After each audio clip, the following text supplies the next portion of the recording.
Eh bien, sachez que je suis très content de vous retrouver aujourd'hui pour une nouvelle vidéo en lien avec non pas l'univers Marvel, mais l'univers super-héroïque. Puisque oui, on va pas faire des théories, il n'y aura pas de rumeurs, mais Martin Scorsese, qui est un cinéaste qu'on ne présente plus, qui a fait d'innombrables films aussi bien les uns que les autres, ça on n'a pas vraiment d'opposition par rapport à ça, en tout cas pour ma part, eh bien, il a à nouveau cracher sur l'univers super-héroïque, que ce soit du Marvel ou du DC, même s'il parle un petit peu plus de Marvel, et on va l'expliquer, sachant que ce n'est pas la première fois qu'il en parle, et aussi qu'il est en promotion actuellement pour Killer of the Flower Moon, donc un film qui sort fin octobre, si je ne dis pas de bêtises, et à GQ, il a accordé une interview où il a mentionné certaines choses sur lesquelles, ou en tout cas par rapport auxquelles je voulais réagir, revenir. Parce que avant de parler de ce qu'il vient de mentionner, il serait bon, je pense, de revenir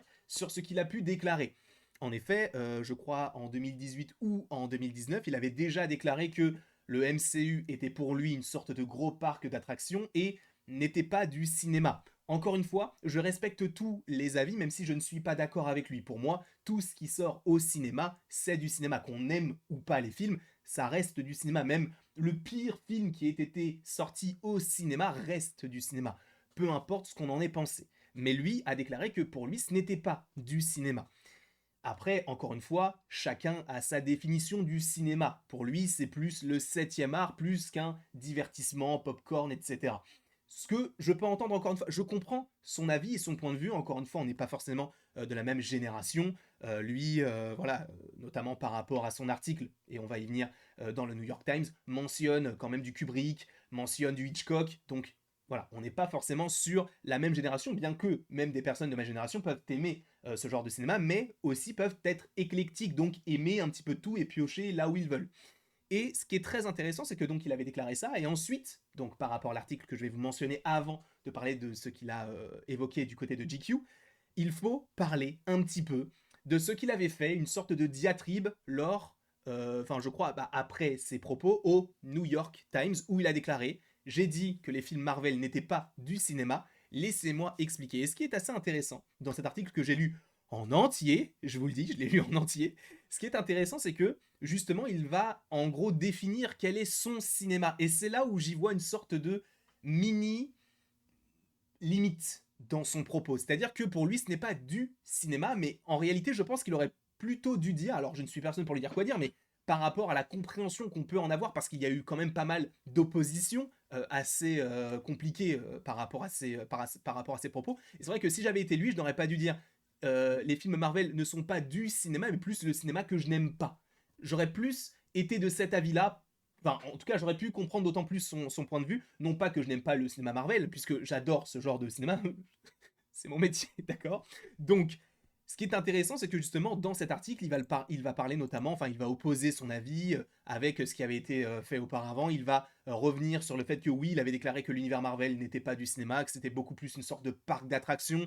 En gros, ce n'est pas, entre guillemets, de l'art, puisque c'est ce qu'il dit, il oppose, enfin, il y a une sorte d'opposition dans ce que lui appelle donc les cinéastes, donc qu'il a appris à aimer, à respecter. Pour lui, le cinéma, c'était une forme d'art, qui justement dénote avec ce que peut être pour lui l'univers Marvel. Donc encore une fois, je n'ai pas envie de revenir sur chaque point de l'article parce que je vous dis, il est vraiment très très très long, mais sur plusieurs points, voilà, il donne son avis là-dessus et c'est plus sur cette partie-là vers la fin qui va être assez intéressant parce qu'en réalité, il ne donne pas vraiment de réponse, mais justement, il lui dit, enfin, il dit justement qu'il aime le cinéma, etc. Et du coup, il finit par dire, alors vous pourriez vous demander quel est mon problème. Pourquoi ne pas simplement laisser les films de super-héros et les autres films de franchise exister? Ce qui est le cas, ce qui est vrai. La raison est simple, dans de nombreux endroits du monde, les films en franchise sont désormais votre premier choix si vous souhaitez voir quelque chose sur grand écran. En gros, lui, il part plus du fait que, étant donné que la plupart des films de franchise font du box-office et donc font du chiffre, c'est ce que privilégient donc les studios. Ce qui peut être évidemment logique dans le sens où plus un film marche et plus on va envie d'avoir du profit derrière. Hein. C'est le cas d'une franchise. C'est pour ça qu'il y a eu le MCU, c'est pour ça qu'il y a eu la volonté de faire une sorte de Monsterverse, alors pas du côté de Godzilla et de Kong, même si c'en est un également, mais du côté de La Momie avec Tom Cruise, on a la volonté de vouloir faire des films de franchise parce que tout peut être connecté et les gens vont aller voir des films un petit peu différents et justement ça va ouvrir sur plusieurs choses, mais aussi ça va rapporter beaucoup d'argent. Même si, et donc c'est ce qu'il dit lui il a l'habitude de faire des films un petit peu plus indépendants, qui peuvent vivre eh bien, sans pour autant avoir certaines choses autour. Et ce qui est intéressant, c'est que justement il a déclaré ceci alors qu'il était déjà en train de travailler sur The Irishman. Et donc ça montre bel et bien, et c'est là où j'y vois une sorte de publicité mal cachée. Pour moi, c'est pas forcément la bonne solution, parce qu'il n'a pas besoin de ça en réalité. Alors il peut donner son avis, je n'ai aucun souci là-dessus, même moi je donne mon avis, et peu de gens aussi sont d'accord avec moi, notamment sur FC24. Mais ce qui est intéressant, c'est qu'il va se servir de ce qui marche actuellement, même si il est vrai que pour l'instant ça ne marche plus trop, hein, que ce soit du côté d'ici et même du côté Marvel. Mais le fait est que il va donner son avis là-dessus par rapport au fait qu'il soit également en promotion sur les films, puisqu'il y avait The Irishman, et là, bizarrement, fin octobre, il y a Killers of the Flower Moon. Et justement, ce qui est intéressant, c'est que il a déjà déclaré des choses par rapport au fait qu'il n'aime pas l'univers Marvel et l'univers des super-héros. Encore une fois, je le comprends totalement. Je l'entends, c'est un avis comme un autre. Si vous aimez les films de super-héros mais que quelqu'un n'aime pas, vous n'allez pas lui cracher dessus. Bah là, c'est la même chose. Il ne faut pas, voilà, il faut pas forcément rentrer dans de l'animosité, juste essayer de comprendre les arguments d'un tel et de se dire, bah, ok, je comprends que tu n'aimes pas, moi j'aime, mais ça ne va pas changer mon point de vue là-dessus. Comme les critiques que je peux vous faire. Les critiques, voilà, je vous donne mon avis négatif ou positif dessus. Peut-être que ça influence peut-être un petit peu votre volonté de voir tel film ou tel film, mais en réalité, in fine, l'avis que vous avez n'a aucun sens avec ce que j'ai pu penser. C'est par rapport à votre perception des choses. Et ce qui est assez intéressant, c'est que, donc, récemment, il a déclaré quelque chose qui m'a un petit peu embêté. Et je crois que Sacha aussi, ça l'a un petit peu embêté. Il n'était pas du tout d'accord avec lui. Donc Sacha, bien sûr, le frérot. Et justement, il a déclaré, et c'est Variety, bon, même s'il l'a déclaré à GQ, c'est bien ça, je me suis pas trompé. Martin Scorsese déclare, cette fois-ci, ne pas dire qu'il n'aime pas, mais lutter contre la culture cinématographique des comics en soutenant des réalisateurs comme Christopher Nolan. Mais là où j'ai envie de lui dire, bah c'est pas forcément hyper utile ce que tu fais, c'est que Christopher Nolan, bien sûr, c'est Tenet, c'est Oppenheimer, c'est Le Prestige, bien sûr, c'est Interstellar, c'est Inception, oui, mais c'est aussi The Dark Knight Rises, par exemple, qui est donc le troisième film d'une trilogie de films de quoi? De super-héros, et donc adapté de comics. Donc tu utilises, et c'est là où je comprends pas forcément son argument, c'est qu'il dit je veux plus des films comme Christopher Nolan. Alors je comprends, il parle de Tenet, etc. Mais est-ce qu'il a vu les films de Batman pour dire ce genre de choses? Ça n'est pas logique. On est d'accord qu'il utilise un cinéaste qui fait de films, des films excellentissimes, bien sûr. La trilogie Nolan est incroyable, on est bien d'accord là-dessus. Mais il a fait des films de super-héros aussi. Et c'est là où je trouve que c'est intéressant. Parce que justement, son argument, c'est de dire faites comme lui. Mais lui, il a fait des films de super-héros. Donc ça vient contredire son propre argument. Mais justement, lisons ce qu'il a à dire. Le danger, c'est que cela fait notre culture. Parce qu'il va y avoir des générations maintenant qui pensent que les films ne sont que cela, c'est ce que sont les films.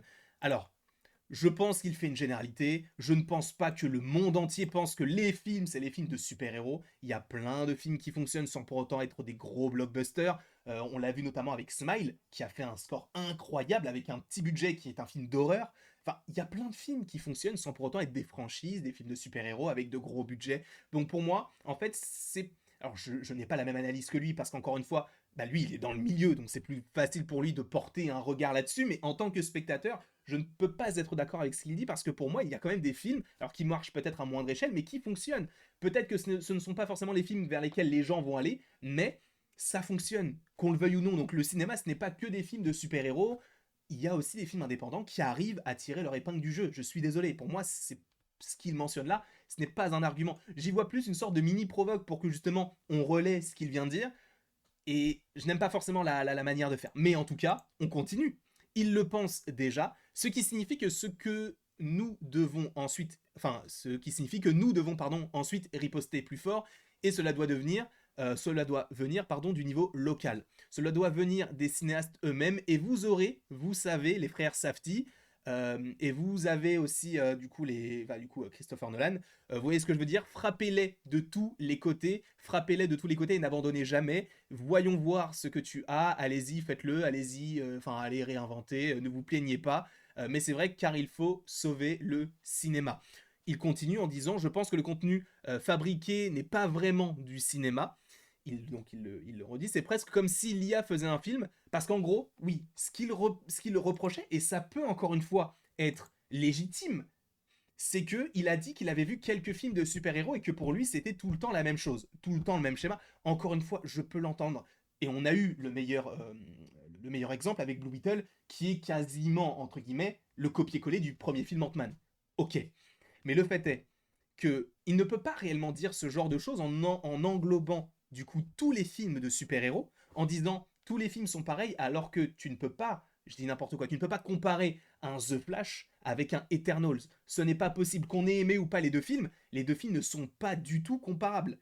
Encore une fois. Donc, je l'entends encore une fois totalement qu'il n'aime pas ce genre de film, mais il ne peut pas annoncer ce genre de choses. C'est comme si moi je disais oh, j'ai pas forcément aimé Scream 1 et Scream 2, mais de toute manière j'ai pas envie de regarder Scream 5 parce que c'est toujours la même chose.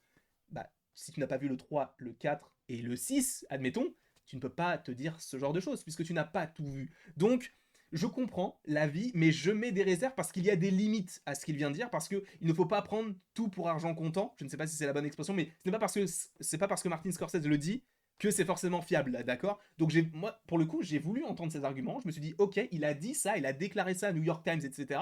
Mais qu'en est-il réellement? Pour moi, il se trompe. J'entends encore une fois qu'il n'apprécie pas. Je ne dis pas qu'il se trompe sur son avis, mais sur pas mal d'arguments qui viennent, eh bien du coup, in fine, contrebalancer ce qu'il a à dire. Donc en tout cas, je ne sais pas ce que vous en pensez, j'avais juste besoin de donner mon avis là-dessus parce que pour moi, c'est contre-productif pour lui. Parce que oui, les gens vont parler, vont dire « Ah, t'as entendu ce que Martin Scorsese a dit? Ah, mais Martin Scorsese, il a pas un film en plus qui va sortir, donc viens, on va le voir. » Ça fait parler, ça fait marcher. La dernière fois qu'il l'a fait, c'était pour The Irishman, et ça a marché. Alors c'est sorti sur Netflix, mais les gens sont allés le voir. Moi, je t'avoue que j'ai pas forcément tout regardé, je crois que j'ai regardé 2 heures parce que j'avais plus le temps, et après j'ai oublié de le regarder. Ça fait quand même 3-4 ans, mais voilà, je trouve que oui, c'est un super cinéaste, on n'a rien à dire sur son travail, mais en tout cas, par rapport à ses arguments, par rapport à son opinion que je respecte totalement, les arguments ne sont pas valables sur la plupart des aspects, selon moi, encore une fois, cela n'engage que moi. En tout cas, je vous remercie grandement d'avoir regardé cette vidéo. N'hésitez surtout pas à l'aimer, à la partager, à la commenter et à vous abonner si ce n'est pas déjà le cas. Et commentez dans les commentaires, pas mon avis, enfin, ne critiquez pas mon avis, critiquez pas non plus le sien, mais donnez votre avis sur pour vous, est-ce que les films Marvel sont du cinéma? Pour moi, tout ce qui sort au cinéma, c'est un film de cinéma. Donc voilà. Après, il y a cinéma et cinéma avec un C majuscule pour certains. Pour moi, je ne dis pas que tout est dans la même catégorie, mais justement, dans le cinéma, tu as plein de genres différents et tu peux piocher un petit peu ce que tu veux. Ce n'est pas parce que tu regardes que des films d'Audiard ou de Godard que tu es forcément élitiste et que tu ne peux pas regarder des films comme, je dis n'importe quoi, Le Chapeauté 2, par exemple. Tu vois, je dis ça parce qu'il y a la pub en ce moment sur Canal+. Mais on peut tout aimer, on peut être éclectique, et voilà, c'est ce que j'avais à dire sur cette vidéo. Je vous laisse là-dessus, et après tout ceci, il ne me reste plus qu'à vous dire à la prochaine pour la prochaine. Et bien sûr, n'hésite pas à aller voir les autres vidéos si tu en as envie, tu n'es pas du tout obligé de le faire, mais si tu en as envie, n'hésite pas à cliquer.